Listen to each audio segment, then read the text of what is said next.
everyone, and welcome back to the Aether Hub, the largest MTG Vorthos channel on the YouTubes, and oldest. Damn, I've been doing this for way too long. So, if you're just joining because of MTG Arena, then welcome to the story of MTG.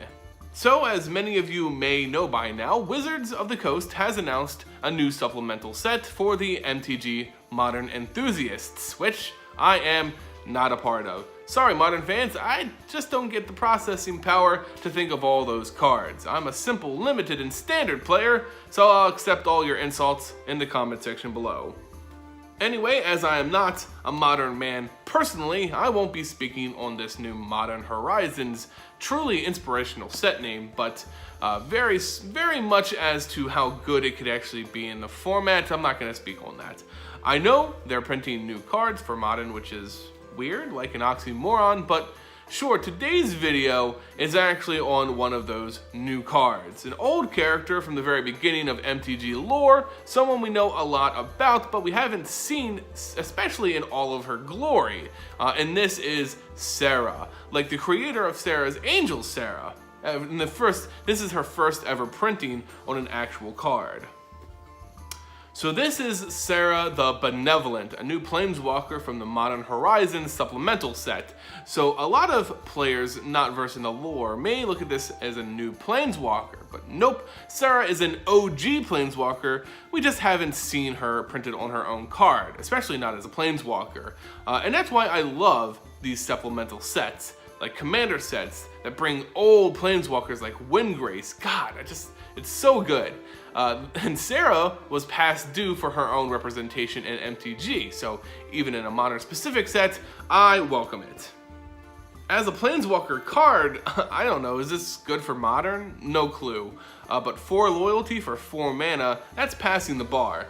+2 gives creatures you control with flying a +1/+1 until end of turn. Okay, a little specific, but good, and on flavor for Serra. The whole making angel thing, -3 creates a classic Serra Angel token, that being a stock 4/4 angel with flying and vigilance.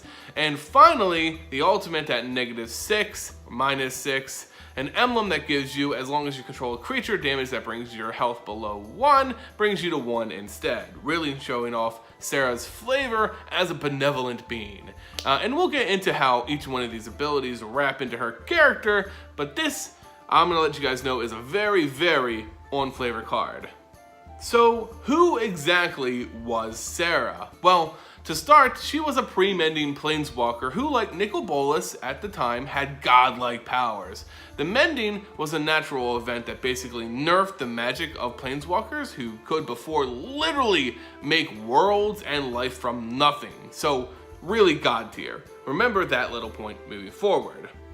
As with most premending powerhouses, Serra is, well, was old, even when we first see her in the story. Her origins are a bit of a mystery, but it's speculated that Serra had escaped some rough life on whatever plane she called home. Abuse, death, famine, disease, poverty, injustice. It littered the young Serra's life as she dreamed of a world free of such strife, full of honor, light, and love. She was very idealistic. Her spark would eventually ignite, and she traveled to Dominaria, the pit stop of the multiverse, where she spent most of her time, at least when it comes to the story of MTG. This is where she first created one of her famous Serra Angels.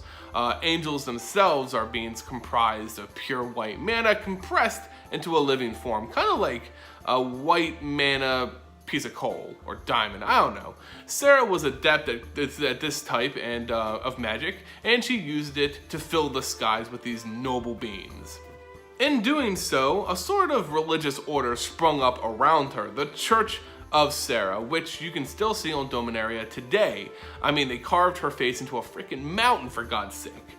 Anyway, her love, self-sacrifice, and ability to heal others, people took her for a goddess herself. Someone who walked literally with angels, and began preaching her ideals for a more just and loving world. So, like a hippie cult, not really a bad cult. Yet, at some point in her story, even Dominaria became too much for her to handle and she flew off to make her own world. Using those premending powers we talked about earlier, Serra literally made her own plane. This was known simply as Serra's Realm, a world of floating cities and of course her angels. She also brought people from Dominaria and other planes so that they could live out peaceful lives and continue the Church and Order of Serra. For all intents and purposes, this realm was peaceful. Yet, no good thing goes unspoiled in MTG, and the master of all things fudging up came and toppled Serra's realm. This was, of course, Urza. The master bungler was out trying to stop the Phyrexians when he and his Weatherlight skyship was damaged. Injured, Urza made his way to Serra's realm, knowing of her and this place from previous encounters. Resting, Serra allowed him and his crew to recover, but quickly showed them the door afterwards, fearing that he could bring whatever if he stayed. Serra was right to be fearful of Urza and his enemy. The Phyrexians in their own skyship had tracked the Planeswalker to Serra's realm and attacked without mercy. While the angels of the realm rallied to defend the Cloud City and its people, the destruction was too much for Serra herself to stand, and she actually eventually abandoned her own world. The angels managed to beat back the Phyrexians, but the black oil of the war machines glistened and corrupted the plane. The angels grew warlike and bitter, far from the angelic symbols they were meant to represent. Serra's realm was lost. Serra did manage, however, to escape the plane with some of her mortal followers and uncorrupted angels. Serra didn't see the full fall of her realm, trusting the plane to an angel named Radiant, and lucky for that, she wouldn't have to witness its final fall because it gets a little gloomy. Urza would again return to Serra's realm, searching for a source of power to help his rebuilt skyship travel throughout the blind eternities. Finding nothing but a group of paranoid and militant angels slaughtering the native Serran people, Urza made the choice to collapse the artificial realm into the power stone of the Weatherlight. With the power of an entire plane, the ship could travel the multiverse, and Serra's realm was freed from its corrupted being. Serra's realm still exists within the Weatherlight's power stone to this day. And Tiana, the new engineer of the ship, saw the world dancing inside its engine. Now back to the woman of modern Horizon herself, the Planeswalker Serra. Well, after her handmade world blew up, and all hope and good in the multiverse looked to be nothing but a lie, Serra found love. Yes, there was some happiness in her life at this point on the plane of Ugrotha with another Planeswalker, her love, Faraz. You'll remember Ugrotha as the world under constant threat of the vampire Baron Sangir and his family, looking to suck the world of all free will and, of course, blood. Well, Faraz had crafted a powerful barrier of magic known as his ban, which prevented outside threats like other Planeswalkers and the vampires of the Baron, and for a time, they lived happily. But if you've been following along, that's not gonna last for Serra, who probably has the saddest history of all MTG. Well, her love, Faraz, dies right in front of her in a horrid magical testing explosion experiment thing. Her healing magic was unable to prevent his death, and she blames herself. Oh, and this also dropped the Planeswalker's ban, and now threats could pour in at any time. With that on the horizon, Serra left Ugrotha back to Dominaria, becoming more of a hermit, a pilgrim who hid in plain sight, even among her own followers in the Church of Serra. Here, she went back to humanitarian work, healing the sick, helping the poor, but never again taking that big grand stage as Serra the goddess. Even in this simple life, Serra couldn't find personal peace as a thief jumps her on the road. She's attacked and badly injured. This was no mere cutthroat, but a planeswalker in disguise, someone who could match the prowess of another planeswalker like Serra. This fueled speculation of an assassination attempt from an unknown plot and schemer. Regardless though, Serra laid there bleeding from her wounds. She contemplates healing herself, which she could easily do, but with so much pain and loss in her life, Serra elects to just let go.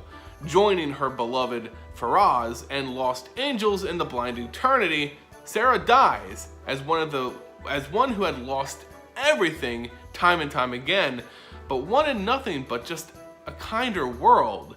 The tale of the saddest character in Magic the Gathering.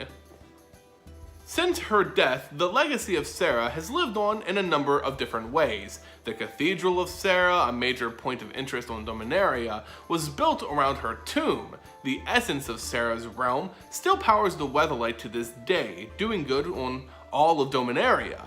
The Church and Order of Serra has influenced Dominaria even down to the Knights of Benalia, bringing a new age of brave, honorable protectors of the weak to the world. And of course, some of her creations, the Angels, live on to continue her work today. In a way, the world Serra fought so hard for, sacrificed everything for, would eventually be realized by her legacy. She laid the groundwork for true peace, but didn't live to see what it could actually become. And there you guys have it, the story of Serra the Benevolent from the Modern Horizons set. Let me know what you guys think about her new Planeswalker card and the story in the comment section below. Do you agree that her story directly influenced the abilities on her card?